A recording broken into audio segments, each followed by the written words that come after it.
5 ఏళ్లకు దిక్కులేనా 30 ఏళ్ళు ఉండదా? జగన్మోహన్ రెడ్డి పగటికల్లగంటా ఉన్నాడు. జగన్మోహన్ రెడ్డి పైన చూసుకుంటాడు, కింద చూడలా. జగన్మోహన్ రెడ్డి భాష మాట్లాడుతూ ఉన్నారు వీళ్ళంతా. అందుకనే 151 11కు పోయింది. రేపు పులివెందులు కూడా రాదు. రేపు 2029లో కూటమి ప్రభుత్వం 175కి 175కి వెళ్ళబోతున్నాం. ఏడేళ్ళు 30 ఏళ్ళు ఉండేది. 3 రోజులు పురుషోత్పట్నంలో ఉండమను. 3 రోజులు పురుషోత్పట్నంలో ఉండమంటున్నాను నేను. పురుషోత్పట్నంలో ఉండను 5 ఏళ్ళు. ప్రజలకు ఒక నమ్మకం కలుగుద్ది. పురుషోత్పట్నంలోనే ఉండమంటున్నా నేను. పురుషోత్పట్నం పేరెత్తావు కాబట్టి నేను మాట్లాడుతున్నాను. పురుషోత్పట్నంలో నువ్వు ఉండి రాజకీయాలు చేయి. సమస్యలను ఎదుర్కొనే సత్తా లేదు. ఓటేసిన ప్రజలను మోసం చేయటం, ఓటేసిన వారితో ఉన్న నాయకులను మోసం చేయటం, నానా బాబాయ్ అని చెప్పి చేపించుకొని పనులు. నానేమయ్యాడు? బాబాయ్ ఏమయ్యాడు నాన్న? ఈ విధంగా మాటలు చెప్పి నమ్మించి కదిలితే బీసీనే మహిళ అంటది. ఒక బీసీ చేసే పనులు, ఒక మహిళ చేసే పనులు నువ్వు చేసావు 5 ఏళ్ళు. ఒక బీసీలు చేసే పని, ఒక బీసీలు అంటే గౌరవం సమాజంలో ఎవరికైనా. బీసీలను అందరూ ప్రేమిస్తారు, మహిళలను అందరూ ప్రేమిస్తారు. నీకు అర్హత లేదని నేను మాట్లాడుతూ ఉన్నాను. బీసీ అనే అర్హత లేదు, మహిళ అనే అర్హత లేదు. బీసీలు మహిళలు చేసే పనులు నువ్వు చేయలేదు. దుర్మార్గాలు చేసావు. జగన్మోహన్ రెడ్డిని చూసుకొని, సజ్జలను చూసుకొని నీ అరాచకాలు మొత్తం బయట పెడతాం. వదిలిపెట్టమని కూడా హెచ్చరిస్తా ఉన్నా. పెట్టేది ఆ పార్టీ. అక్రమ కేసులు పెట్టించేది వాళ్ళు. వాళ్ళకి రాజకీయాలు ఏం తెలుసా? వాళ్ళకి రాజకీయాలు తెలుసా? మాది పురుషోత్పట్నం అన్నారు. పురుషోత్పట్నంలో ఎన్ని రాత్రులు గడిపారో నాకు చెప్పమనండి. పురుషోత్పట్నం అనేవాళ్ళు పురుషోత్పట్నంలో ఎందుకు ఉండటం లేదు? గెలిచిన కాడి నుంచి ఎక్కడున్నారో చెప్పమనండి. అసలు ఎక్కడుంటారు వాళ్ళు? వాళ్ళు ఓట్లు వేసిన వాళ్ళకి ఎక్కడైనా ఫోన్కు దొరికారా? సిగ్గుండాలి కదా మాట్లాడటానికి. 7 నెలల తర్వాత ఇప్పుడు వచ్చారు. ఏమైపోయారు 7 నెలలు?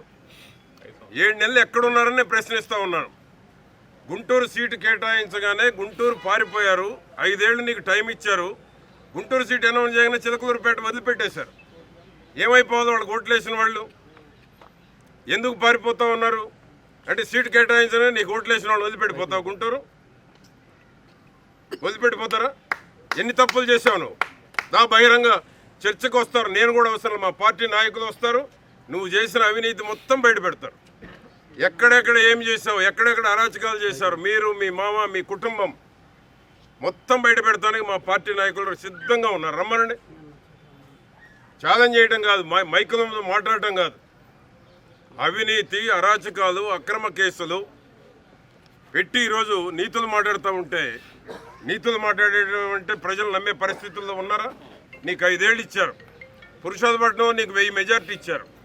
పురుషోత్పట్నంలో మళ్ళీ నాకు 1150 మెజార్టీ ఎందుకు ఇచ్చారు? నీకు ఆ ఊరు పేరు పలికే అర్హత కూడా లేదు. ఆ ఊరు వాళ్ళని కూడా మోసం చేశారు. పురుషోత్పట్నం అంటే ఒక మంచి గ్రామం నాకు.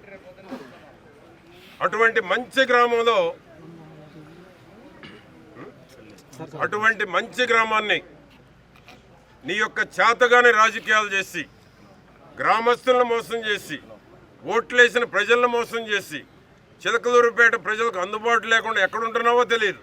పిఎల్తో ఫోన్లు మాట్లాడుకోవాలి. నీ ఫోన్ నంబర్ అసలు నీకు ఓటు వేసిన వాళ్ళ దగ్గర నీ ఫోన్ నంబర్ ఎంతమంది దగ్గర ఉంది? నీ ఫోన్ నంబర్ ఇచ్చావు ఎవరికన్నా? ఆ విధంగా ఓటేసిన ప్రజలను మోసం చేసావు. చిలకలూరుపేటను లూటీ చేసావు. ఎక్కడ స్థలాలున్నా భూబకాసుల్లాగా భూముల మీద పడిపోయారు. సిగ్గు లేకుండా 7 నెలల తర్వాత ప్రెస్ మీట్కి వచ్చి మాట్లాడుతూ ఉన్నారు, నీతులు మాట్లాడుతూ ఉన్నారు. ఎక్కలవారి పాదం అంటే ఇప్పుడే చెప్తున్నాడు మా విజయ్ కుమార్ గారు. కపిలవాయి 400 ఎకరాలంట. తేలుస్తాను. ఎక్కడ వదిలిపెట్టాం. ఇప్పటి వరకు ఇంకా మేము పూర్తిగా పోలేదు. జాతకం మొత్తం బయటికి తీస్తాం. మొత్తానికి సమాధానం చెప్పిస్తాం. చెప్పించేదాకా వదిలిపెట్టాం. నీ అరాచకాలన్నీ నేను ఎదుర్కొన్నా. దేనికైనా రెడీ. మేము తప్పు చేయని వాళ్ళు. మేము తప్పులు చేసి, అరాచకాలు చేసి, అవినీతికి పాల్పడి ఎక్కడుంటావో తెలియని పరిస్థితుల్లో ఉండి పురుషోత్పట్నంలో అని మా ఊరు అని గొప్పగా చెప్పుకుంటా ఉన్నాం. పురుషోత్పట్నం అని పేరు చెప్పే అర్హత కూడా లేదు. ఆ విధంగా ఈరోజు ప్రెస్ మీట్ పెట్టారు. నీ మీద కేసు పెట్టగానే వచ్చిందా? 7 నెలలు ఏమైపోయావు? 7 నెలలు ఏమైపోయావు నేను అడుగుతా ఉన్నాను. 7 నెలలు ఎక్కడున్నారు? ఒకరేమో అమెరికా పోతున్నారని చెప్తున్నారు, ఒకరేమో హైదరాబాద్ పోయారని చెప్తా ఉన్నారు. ఎక్కడున్నారని నేను ప్రశ్నిస్తా ఉన్నా. 7 నెలలు ఎక్కడ దాక్కున్నావు? ప్రజలకు అందుబాటు ఉన్నావా?